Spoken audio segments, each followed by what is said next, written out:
Okay, let's start in. We got a lot to cover. So on Wednesday, midterm, identical format to the last one. 9 multiple choice, 9 fill-in, choice of compare and contrast, choice of essay, new material, no cumulative stuff for midterm 1. Review session today at 4 o'clock in Morgan 101. So bring your questions over there. On the exam will be the reading and the material from today's lecture, which has to do with boys versus girls. Question? Sorry, can you remind us of the Scantron? No Scantron. No nothing except a pen, and you'll write all the answers on the form itself. So we've talked about this before, the first part of this. The first 10 years of life, guys are at risk. ADHD, 3 to 1, boys to girls. Autism, we'll talk about soon, 5 to 1, boys to girls. Early onset, life course persistent, antisocial behavior, 6 or 7 to 1, boys to girls. Tourette's disorder, we haven't talked about, chronic vocal and motor tics, 5 to 1, boys to girls, etc. What's going on here? Boys, both for genetic and probably susceptibility to stress reasons, are at risk for the early onset mental and neurodevelopmental conditions. But who's at risk starting at age 11? Girls, especially for the internalizing problems, depression, anxiety, bodily concerns, eating problems, and self-destructive, self-harmful behavior, which we'll talk about more. So what's a risk factor? A fixed risk factor is being male for externalizing early onset problems. But being a male is a protective factor for adolescent onset conditions.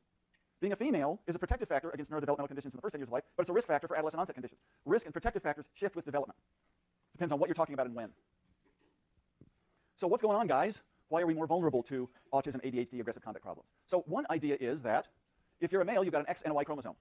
Remember from your high school bio text, or the article 3 weeks ago in the New York Times. The X chromosome is shaped like an X and it's huge, and the Y chromosome you can barely see.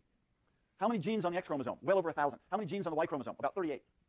There's a very salient evolutionary theory that across many species, the Y chromosome, every few generations, loses another gene or two, and the Y chromosome is breeding itself out of existence.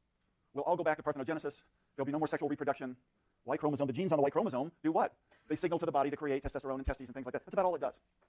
So what's the implication for what we're talking about? Let's say you're a gal and you've got a double X. And let's say on one of your X chromosomes is a deletion or an insertion or a mutation of some kind. The other X chromosome is there to cover for it, same size. What if you're a guy and you've got the same risk marker on your X? The little puny Y chromosome has nothing to say about it. There's not enough chromosomes there matching up to mask or protect it. What happens at puberty? We'll talk more about this. Things change for boys and girls, girls about a year earlier than boys, where genes you have on your X or Y chromosome start to surge a lot of hormones and a lot of changes, and those changes may be particularly salient for girls. So is it that the X chromosome helps to release hormones that put girls at risk, or does it mean that girls are more susceptible to life stress during adolescence? It might be both of those factors. So when does puberty start? When does adolescence start? Well, you can pick your definition, but most definitions are it's the beginning of the biological changes in one's body. And for girls, puberty is often marked by the onset of the first menstrual period. Now, certain sex changes are occurring before that. And as we know, the age of onset of puberty is going down, down, down. It really went down between 1900 and about 1970. What was the average age at which a girl had her first period in about 1900 in America? Just about 15. And today, just about 12, with a significant subset starting much earlier. Why? Probably nutrition. More hormones in beef, more fat content. It's pushing the genetic envelope, the foodstuffs that get encased in our body around us. Boys are also a couple years earlier, but they're still about a year later than girls. Okay, here's the big issue, which we could and maybe should someday do a whole course on, the paradox of the teenage years, of adolescence. When is your reaction time best? Teen years. When do you do best on IQ tests? Teen years, especially the so-called performance, quick motor recognition, spatial abilities. You never do better than you're 16 or 17. What's the time of the greatest health? Your teen years. You're strong as an ox, right? What's also true of adolescence? It's the time of hugely increased risk for physical injury, disability or death related to accidents or substance abuse, and the risk for many forms of mental illness. So how can this time period, starting at about age 11, be simultaneously the healthiest time you'll ever live and the time of your biggest risk? That's the paradox. There's many biological and social and cultural explanations for this. But just to go in a little bit deeper, again, what does puberty mean? There are time signals in your body. And those time signals at a certain point, partly triggered by diet, as we talked about ever earlier, signaling, okay, Gene, you're going to be on. You're on the on switch now, and you're going to send a message out in the brain to reach the hypothalamus, and the hypothalamus is going to send a little signal to the pituitary, the master gland, and the pituitary is going to send a little hormone out to reach your sex glands, your ovaries or your testes. Then it's going to send a message for those organs to start releasing hormones. And what do those hormones do? They create bodily changes. But what else do those hormones do? They circulate in your blood and lymph. And those hormones don't just go to your sex organs, they go back upstairs and cross the blood-brain barrier and get into your brain. And in your brain, those hormones act as neurotransmitters. And where are they targeting? They're targeting brain regions that make you do a couple of things. Number one, feel like jumping out of airplanes and doing risky things. And number two, making you sensitive to stress in the environment.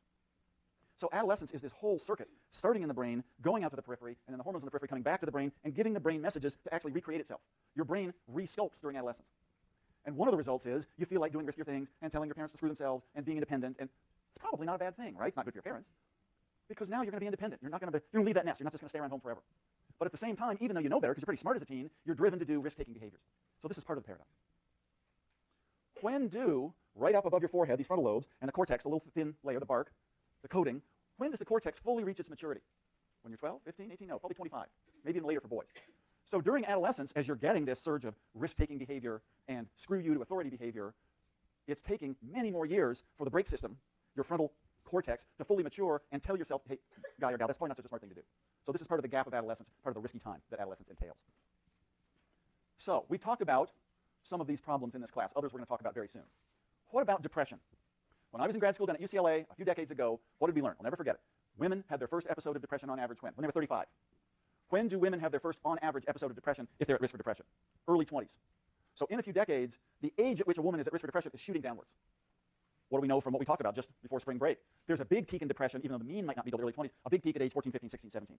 So it seems that before our eyes, it's what's called a secular trend, just in recent history. The age at which a woman is vulnerable to depression is going down. What about suicide? Not just attempts, but completed suicide. There's a very long story, but since after World War II, late 40s, early 50s, until about 25 years ago, the suicide rate in America was going up regularly. It's the 50s, it's the 60s, it's the 70s, it's nuclear war, threat, it's the Cold War, it's life stress. And in 1988, the suicide rate, especially among young people under 25, started to go down for the next 15 years. What happened in 1988? A lot of things. The year before the Berlin Wall fell, lots of bad 80s music and long curly hair. What also happened in 88? Prozac got approved for prescription in the United States. And you can go county by county across the United States and look at the rates of prescription of Prozac, and the higher the rate of prescription of Prozac, the lower the suicide rate. So Prozac and the SSRIs, despite their controversies, and despite the fact that the first few weeks you take them, you've got to be on alert because you get disinhibited, Prozac may be, along with other mental health preventive interventions, a preventive against suicidal behavior. What happened 10 years ago? In the early part of the last decade, the suicide rate jumped up for teenage girls, but not for boys. In fact, it jumped in a couple of years, 76% for girls 10 to 14. So something's happening. There were some questions about Prozac. It wasn't prescribed as much. The drug companies were lying about some of its side effects. But something might have also happened in our culture to propel suicide risk, not just for teen boys, but more for girls. So there's a puzzle. What's self-harm, also called self-injury, or NSSI, non-suicidal self-injurious behavior, or cutting, or self-mutilation, a lot of terms. My intention is not to die. But as we talked about for our big girl sample with ADHD, I feel terrible pain. I need to express it maybe physically, and I'm going to burn myself with a cigarette end or a match. Or I'm going to cut myself until I feel the blood oozing. Or I'm going to bang my head against a radiator until there's a bruise and I almost pass out.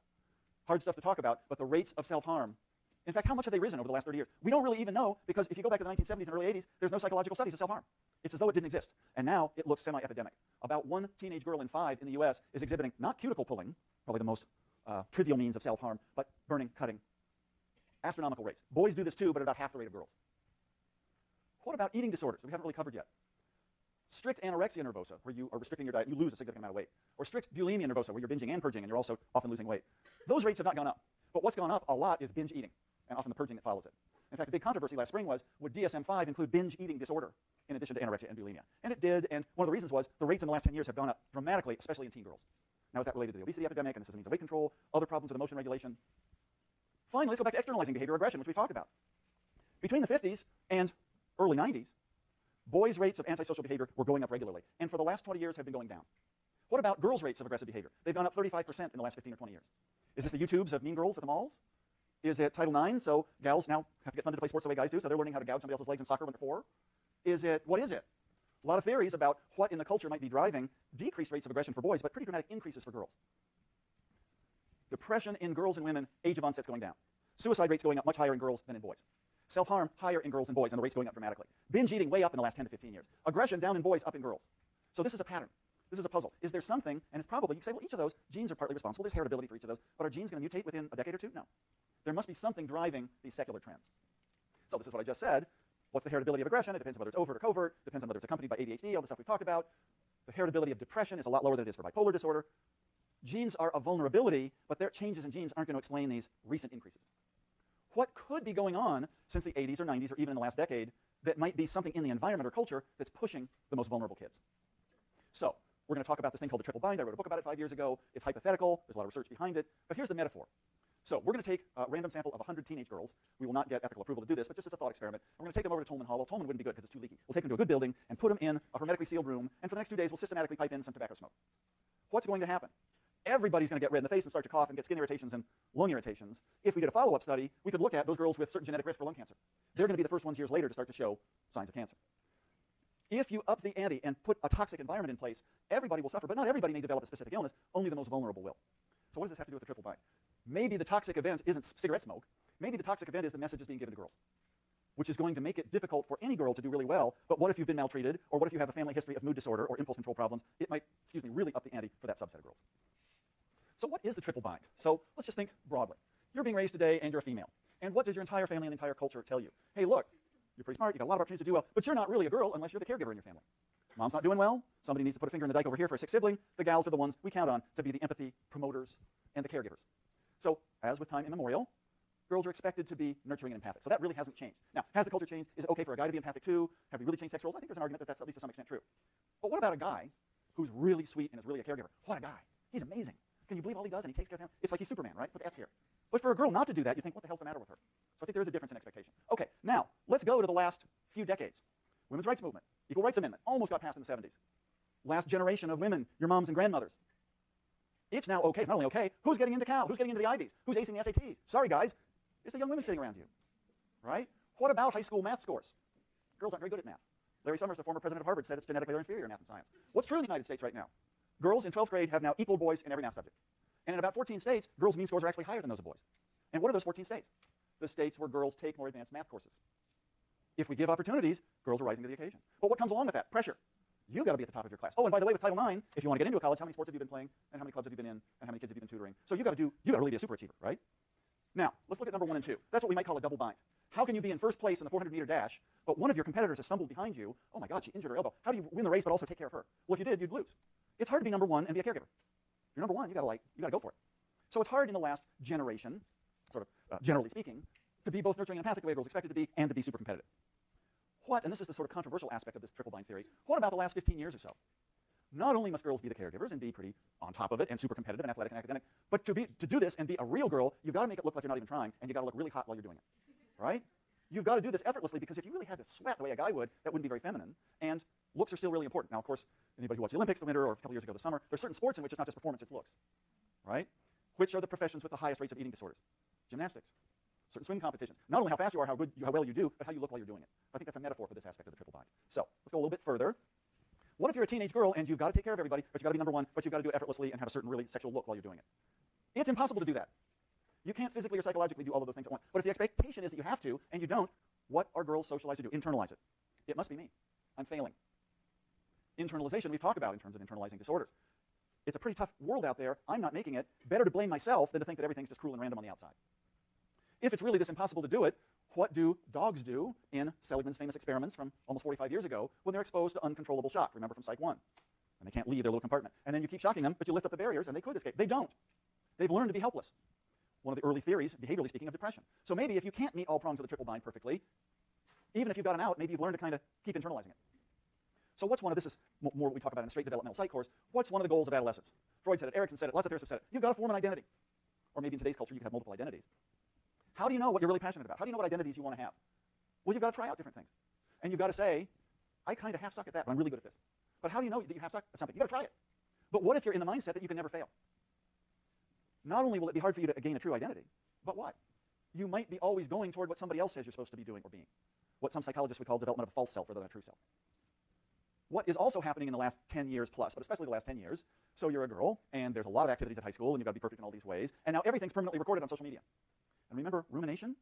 That tendency to keep going over things in your mind? Maybe it would have been easy to stop ruminating 25 years ago because the note passed in class, everybody forgot, but what if it's permanently on Facebook? Hard to forget stuff. What if it's permanently on YouTube, right? What is also very common among teen guys, but especially girls, doing all this and super pressure to perform, but oh yeah, school starts pretty early and there's lack of sleep. So of course some of you are taking Psych 133 or have, or if you haven't, you should. But what happens if a teen, how many hours of sleep should a teen get? 9 hours a night. How many hours do most teens get?